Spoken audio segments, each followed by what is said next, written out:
A Câmara dos Deputados dos Estados Unidos conduzirá nesta terça-feira, hoje, uma audiência intitulada Brasil, uma crise de democracia, liberdade e Estado de Direito.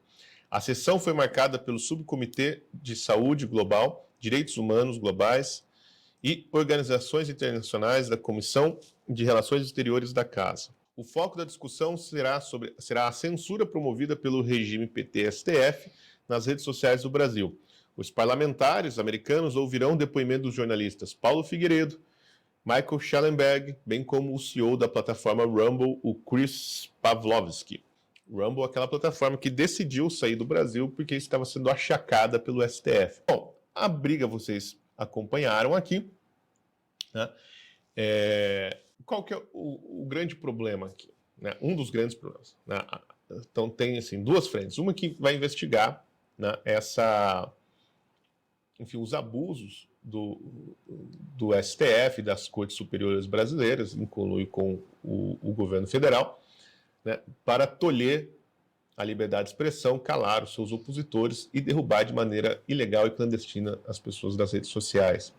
Outra é uma investigação sobre o próprio Elon Musk, criada por ele mesmo, uma estratégia que eu achei brilhante, tá?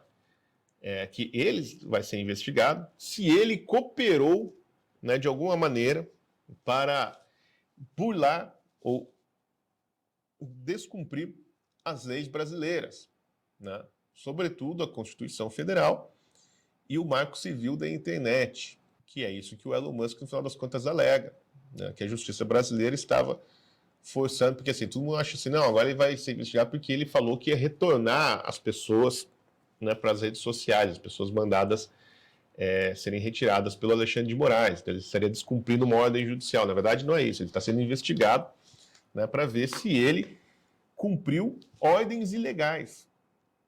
Né? Então, na verdade, a investigação é sobre a legitimidade das ordens secretas dadas pelo Alexandre de Moraes. Então, na verdade, o investigado é o próprio Alexandre. Né? Bom, além disso, além da audiência que tem hoje, né, tem o seguinte: Câmara dos Representantes dos Estados Unidos aciona OEA por censura no Brasil. Então, o que aconteceu? Vou ler aqui para vocês. O tumultuado e entediante cenário político brasileiro acaba de ganhar mais um capítulo internacional.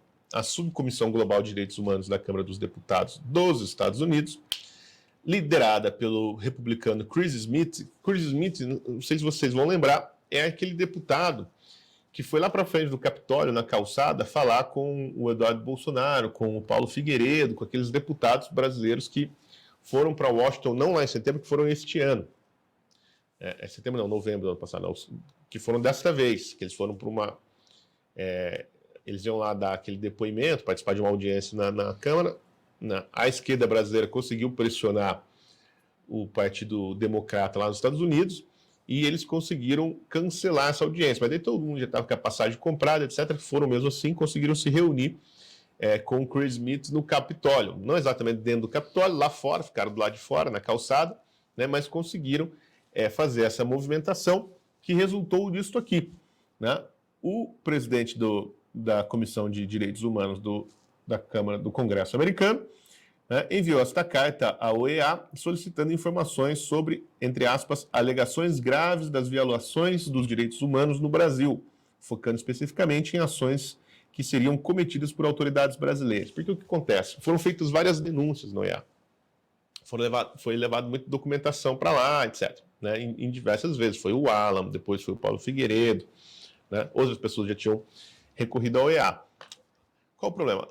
A CID, a Comissão de Direitos Humanos da OEA, ela é infestada de comunista, ela é, né, liderada pelo seu Pedro Vaca, né, que é um comunista com várias, assim, vamos dizer assim, simpatias, né, às guerrilhas latino-americanas, né, é um sujeito que foi plantado ali, na verdade, pelo Foro de São Paulo, mas ele ainda assim deve prestar contas, né, porque a OEA, para funcionar, precisa do dinheiro americano. Né? Então, na verdade, assim, esta carta do Chris Smith é para saber assim, o que vocês estão fazendo com as denúncias. Porque, veja, só sobe para a corte o que passa primeiro no conselho. né?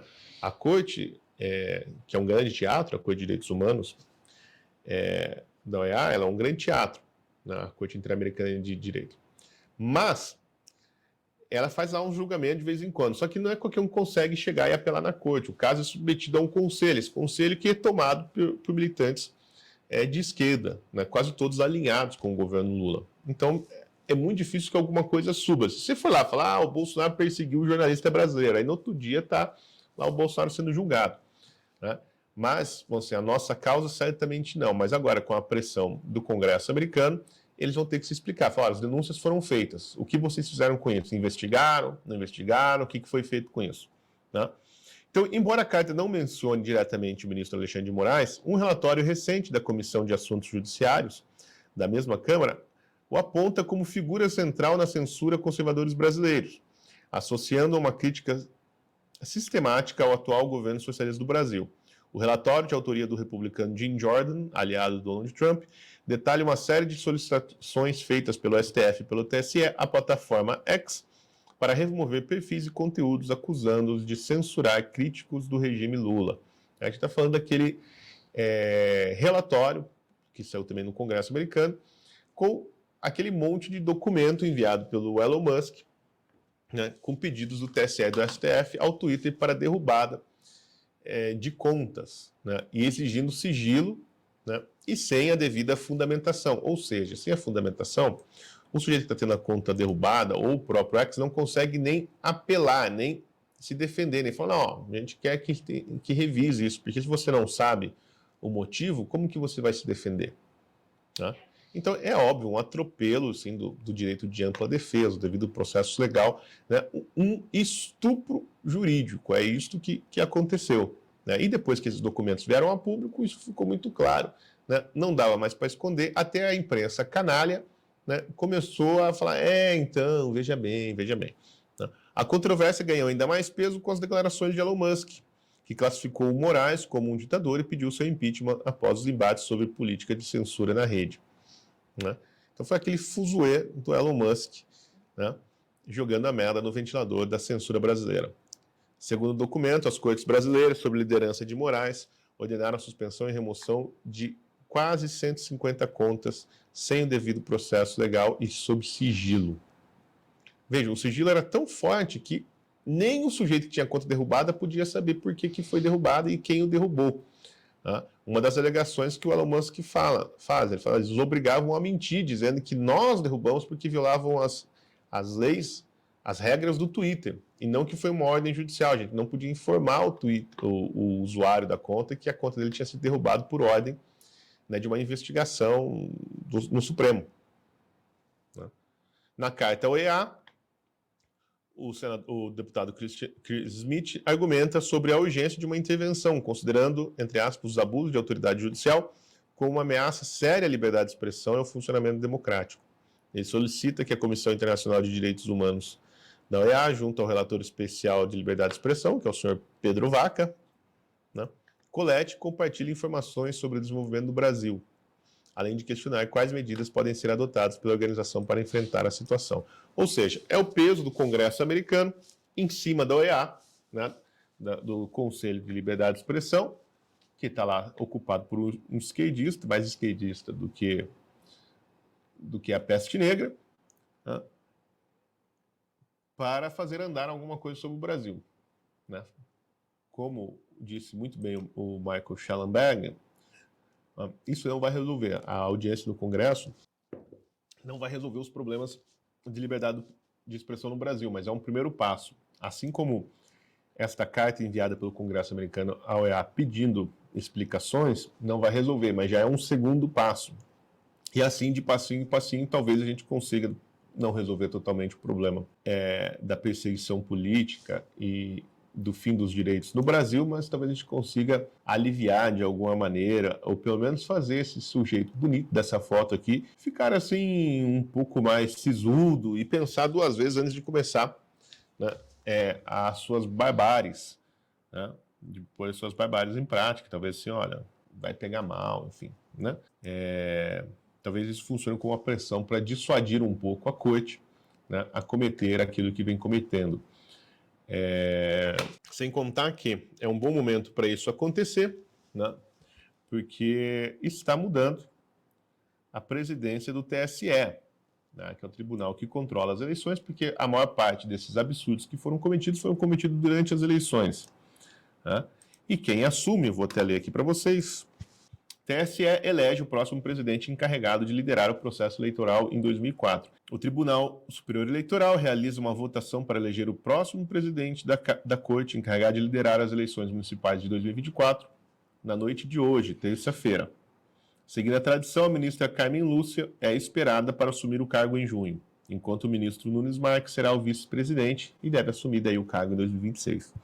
Bom, obviamente, Carmen Lúcia, né, é uma aliada ideológica, intelectual e emocional, né, do Alexandre de Moraes e do Gilmar Mendes, de quem ela não discorda em nada, aparentemente, né? Se tratando assim de matéria constitucional, legal, etc. Embora ela seja uma aliada deles, então eu acredito, é de se acreditar que a orientação do TSE, né, para a perseguição de conservadores na eleição não mude, né, e seja forçado uma espécie assim de, não vamos dizer favorecimento, mas uma abrandar a maneira de distribuir a justiça entre aliados do Bolsonaro e aliados do Lula, né?